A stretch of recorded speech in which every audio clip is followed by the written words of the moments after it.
Hello everyone, back to tuning into today's second video. We're going to have a look at the weather for 10 to 14 days for today's second video. Day 10 will take us to the 16th of February, and we'll be able to extend out beyond that with instead of GFS and ECM ensembles. Maybe on a couple of weeks, have a look at CFS V2 at the end of the video.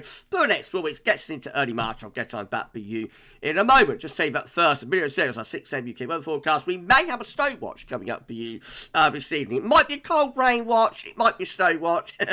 Looks very marginal, but we will go through some of the high res, I think, a little bit later on. Please like and subscribe on all today's videos and content. Thanks so much, everyone, for doing that. Did an epic live stream last night. Had over 200 concurrent viewers on the stream, and we had an amazing couple of donations from my good friend Callum Turney. So thanks so much, Callum, for those incredible donations to the stream and to GavsWeatherVids and to myself. Unbelievable. Thank you so much, my friend. Thanks so much, everyone who was on that live stream last night. Absolutely incredible. Thank you so much. What a live stream that was.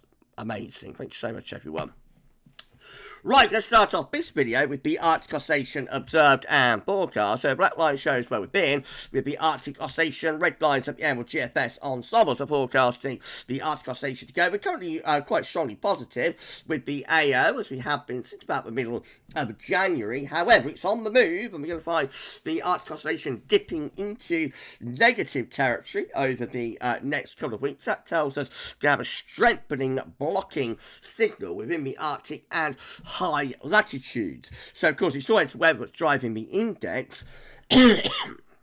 So, sorry everyone, the reason we are shifting from a positive AO to a negative AO there is that the blocking is going to be strengthening over high latitudes. That's going to try and force cold air out of the Arctic down into the mid-latitudes. Complicating factor is the NAO, so again, black line shows where we've been with the North Atlantic Oscillation, red lines at the end where the GFS ensembles are forecasting NAO to go. Starting off with a positive NAO, and whilst reducing a little bit, we are going to see the NAO staying in generally positive territory. So it doesn't mean that we can't get cold air into northern and western Europe via the northern blocking, but it would be more helpful to do that if the NAO also was in a negative territory, such as we had like through the first half of January. Then we have both of the indexes, the AO just here and the NAO just there in negative territory, and it was much easier then to get the cold air down into northern and western Europe. This time it's a little bit harder, and because the NAO is saying positive, it means that the cold air, the coldest of the air, could be restricted to more northeastern and eastern parts of Europe with this blocking pattern. But again, it doesn't rule out the chance, but we might get some cold air into the north and the west of Europe. It's just a bit of a complication.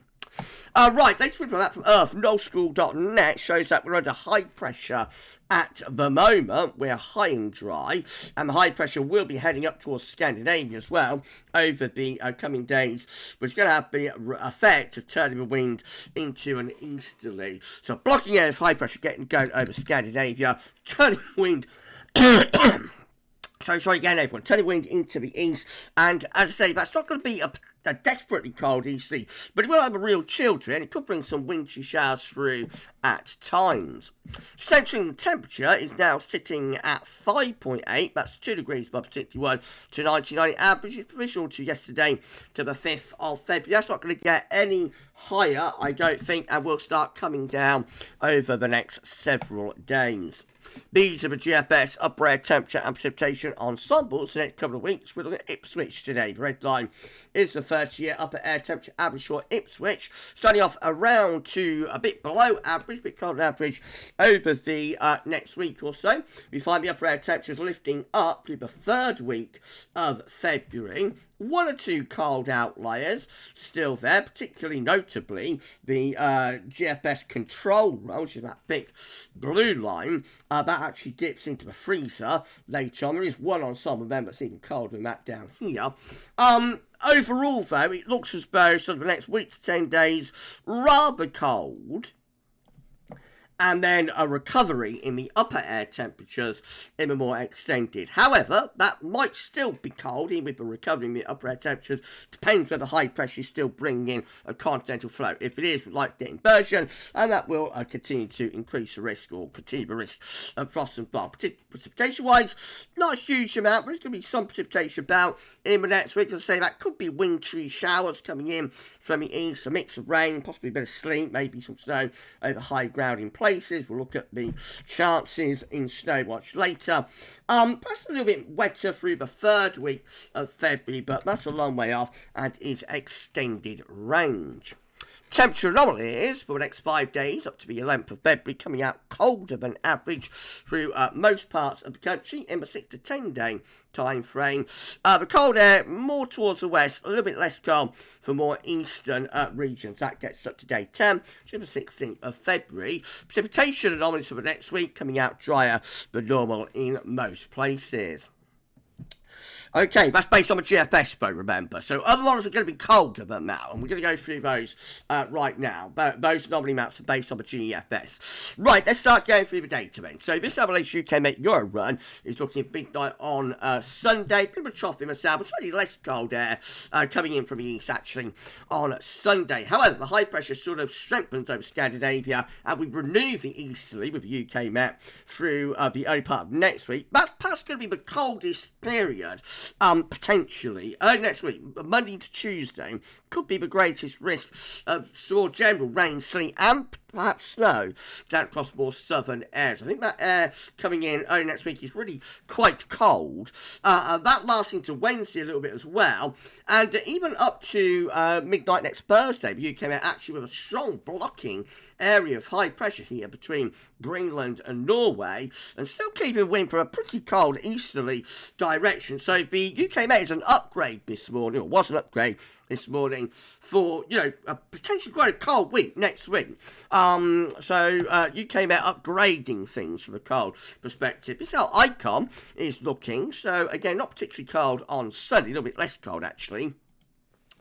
Then through Monday and Tuesday, we kind of renew the easterly again and bring some potentially colder air in across more southern areas, increasing the risk of wintry showers with that easterly as well. Then to the middle of the second half of next week, still the blocking area of high pressure between Iceland and Norway, not quite as well aligned both cold as the UK Met. So we shift the wind round a little bit more to southeast. It'll still be quite cold, I think, that wind coming in off the continent. So upper air temperatures would lift up, but down on the surface, we would expect some quite harsh frost with that, and pretty damp conditions as well. Proper blocking air of high pressure still sitting there over Scandinavia, still avoiding very cold air, though. The very cold air is around the back of the high through here, going down the eastern side of Europe. We would need to strengthen the high pressure over Scandinavia again and get wind back into the east to properly pull in that very cold air from the east. Needs watching though. Only slight adjustments to this pattern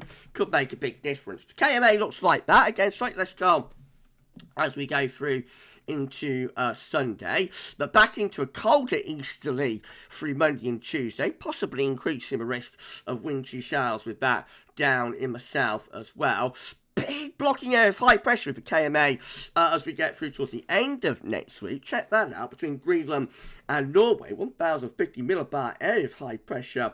And you'll notice we are beginning to see the wind pulling into potentially a very cold easterly, with bitterly cold air sitting here over the east and the northeastern side of Europe. So check out what happens with the KMA. In comes that bitterly cold air from the east. That's how this could evolve, slow burningly so, into a very cold and snowy pattern. There's only KMA at the moment doing that, but again, that's how it could happen with a long fetch easterly. I mean, look how blocked that is with like a cross-zonal flow, really. The wind direction going all the way from like I don't know, Russia through to Canada, really. So bitterly cold air comes in from the east there around days sort of 8, 9, 10 and beyond it. And if you have a look at the upper air temperatures with that, check this out. So look at that bitterly cold air persisting to the northeast there in about a week's time, and then flooding into the west of Europe it comes, really unleashing it. Not quite a beach from the east, but it's not far off from it, and certainly just over the other side of the North Sea, we are reaching beach from the east type temperature levels there with the upper air temperatures. So very, very interesting for the KMA today. Well, let's have a GFS midnight run is looking. So, once again, not especially cold, or a little bit less cold on Sunday, but we're leaving it be easterly from Monday and Tuesday. Still not especially cold with that, though, but GFS been quite stingy at the moment. And then back in the wind around tomorrow, a southerly southeasterly late next week, which is still quite a cold wind direction, bringing the air in upper continent, which is cold. So, although the upper air temperature lift up, we can expect overnight frost and that sort of thing. Up to day 10, the GFS midnight run staying blocked to the north and east, low pressure out in the Atlantic. However, the low pressure does start to break through then as we go into more extended range of the third week of February. Turns more unsettled, but still with high pressure towards Scandinavia, although it is a lot weaker. We never truly get rid of that Scandinavian high, and by the end of GFS midnight run, 22nd of February, we are beginning to slot back into what looks like a colder spell, actually, with this low shifting down into the continent. GFS 6 there, by comparison, again, brings in that easterly flow. Maybe it's a little bit cold with that east-northeasterly through the early part of next week, but not as much so like the UK Met, Icon, etc. Then for the second half of next week, more of a southerly, southeasterly to southerly type blow. But he's probably bring up some milder air from the south, actually, by around days 9 and 10. And then in comes the Atlantic again, so turning wet, windy through the third week of February with deepening areas of low pressure, and we lose the blocking. But what about that GFS control run? Do you want to see that? We could do, couldn't we? So this is the GFS control run. Remember, on the ensemble graph, it is a bit of an outrageous outlier down here, but why not include it? Charts are there. So we could do, couldn't we? Okay, so this is how that happens. High pressure again is to our east on Sunday, and then into Monday and Tuesday, we've got these... we've got these easterly winds pushing through once more. For the second half of next week, we start to back the wind round to more of a southerly and southeasterly. Remember, high pressure is rebuilt over at Scandinavia. That's the difference compared to the operational runs. Around days 8, 9, 10, the GFS control run rebuilds that high pressure, re-strengthens it over Scandinavia, and so back into a proper easterly we go. This is more like what the KMA is showing. And again, we've got, cold air pushing through the country, but look how cold it is across northern, eastern parts of Europe with the upper air temperatures. Now, as that easterly wind of a blocking area of high pressure persists, well, that bitterly cold air remains in situ, and eventually it comes flooding into western Europe on these east winds. Check that out. That's 22nd of February. So as we go with GFS control run, bitterly cold air moving in from the east, bit of a beast from the east, sitting just to our east. So the GFS control run, not the operational runs, but the control run, is unleashing the beast there. Blimey, model mayhem continues today. Well, if you enjoyed the video, please like, share, and subscribe. Thanks so much, everyone, for doing that. Why not drop a comment? Let's know think about this and all of our videos and content. Don't forget to tell your friends about GavsWeatherVids. Get them to subscribe too. And we thanks so much, everyone, for doing that. Around 12 subscribers, 2 will get us to 19.5k. So if you could give us a sub, that'd be absolutely awesome. So much, everyone. Right, GM, once again, looking rather slack on Sunday, but the easterly is renewed. It's a colder easterly with the gem through the early part of next week, bringing wintry showers in across England and Wales there for Tuesday and on into Wednesday. In fact, the GM looking really blocked as we get through to next Thursday, much more so than the other models, not shifting the wind around that southerly southeast. There's little areas of low pressure down in the south as well. That probably brings a risk of more prolonged snow down in the south. Look how blocked the gem is there, 192 hours. With these east-northeasterly winds persisting, and they carry on all the way up to day 10 as far as we go with the GM, and dragging increasingly cold air from the east as well. Check out the upper air temperatures. Again, bit short of a beach from the east, but certainly very cold, and lots of snow showers will be piling in to the east on those bitterly cold easterly winds as well. So the gem is a gem if you like cold weather today. It's all variations of a theme, really. Most of these models are, in the same ballpark-ish, with the blocky area of high pressure somewhere to the north or to the northeast. Just exact alignment is where they're differing. Really, I mean, exact alignment with this pattern makes a huge difference to like a southerly southeasterly, as we see with the GFS in particular, or like really bring in like a northeasterly. So it's subtle differences, but very, very, very important differences. Right, the ECM, it looks like that once again, high pressure bringing that easterly wind through the early part of next week. Could be something a bit wintry around Tuesday, possibly into Wednesday, down in the south. Still a blocking area of high pressure dominate through to the end of next week. Next week will be quite a cold week with frost on many nights where skies are clear. However, around day 10, similar to the GFS output, the ECM starts to bring up a little bit more of a southerly southeasterly flow. But that blocking area of high pressure isn't really going anywhere. So, I mean, that's 300 hours out and very blocked between Greenland and Scandinavia. Really cold air pulling around the back of the high pressure. So we're not that far away from bringing in a bitterly cold spell of weather. And we get to 360 hours. Just signs of high pressure beginning to break down. Then some low pressure coming in profit hours. That's a very long way out in this pattern. So the ECM is somewhere in between all of these models, really. This is a precipitation forecast based on that ECM run. But stretch.com, plenty of shower down in the south. Some of them could be wintry as well. Lots of cloud. I think it'll be pretty dank, really, for England and Wales into the weekend. And, damp conditions, a little bit of sleet in the air and whatnot. Not going to be very inspiring weekend. A little bit less cold on Sunday, and then we're back into those easts again through the early part of next week. That's the 12th of February, so that's next Wednesday, I think, and that's a little bit more widespread snow risk there for England and Wales. After that, the wind begins to shift around more southerly southeasterly, so back to mostly dry weather then. These are the October table within the ECM ensembles today for day 10. The Oceanic Metos gets us to the 16th of February. 24 members of the ECM ensembles with a blocking area of high pressure to the north, low pressure down to the south, so winds coming in from like a southeast direction with that probably.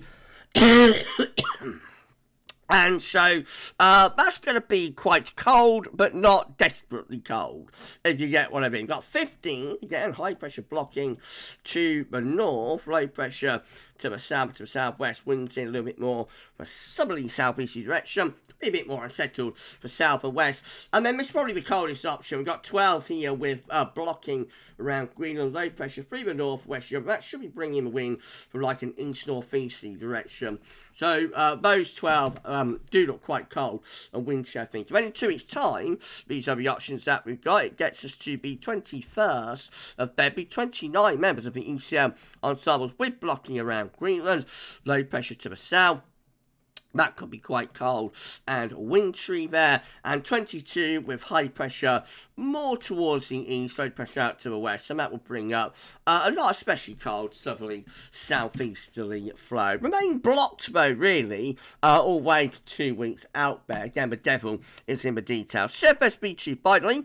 These are 500 millibar height and on. Break it down to week periods. The first week period takes from the 6th to 12th of February. The next week with high pressure blocking from Iceland, Scandinavia. Winds coming in from a cold easterly direction. Cold week to come, but not a beast. And then week 2 is the 13th to the 19th of February. Still with blocking between Greenland and Scandinavia. Low pressure to the south and west. And winds coming in from a cold easterly direction. Yet again, cold and wintry for both weeks 1 and 2. Week 3 is going to be the 20th to 26th of February. A little bit more westerly today with CFS. That's a change on recent updates. So that's turning milder, wetter and windier there through the last week of February. And week 4 also looking westerly. It's 27th February, 5th of March. Low pressure around Iceland, high pressure through the Azores and winds remaining from the west. Notice it is still having high pressure towards Scandinavia though. So just retreating high, weakening it a little bit, allowing more of a westerly flow, but how long that will last for remains to be seen. I don't think we should look further than next week, to be honest. There's so many differences within the model output as early as about Wednesday to Thursday next week. But I really don't think we can look beyond next week. Next week is not sorted, and next week could turn out to be colder than we think at the moment. I'll say no more than that, and we shall see what happens over the next couple of days. But I would say watch this space. There's more to come. Okay, we're done. If you've enjoyed the video, please do like, share, and subscribe. Make sure to everyone for doing that. Drop a comment. Let us know what you think about this and all our videos and content. Don't forget to tell your friends about GavsWeatherVids. Get them to subscribe too. And we thank you so much, everyone, for doing that. So as I say, we're going to have a snow watch. Cold rain, sleet, / little bit of snow watch coming up for you this evening. And then tomorrow, we've got 6 a.m. UK weather forecast. I'll be at 10 to 14 down, Jamie Friday as well. And I reckon we're going to be live at 10:30 with the pub run. So, epic day to come tomorrow. You enjoy the rest of your Thursday afternoon / evening / whenever you're watching this video. And for this one, that's all for now. Thanks for watching.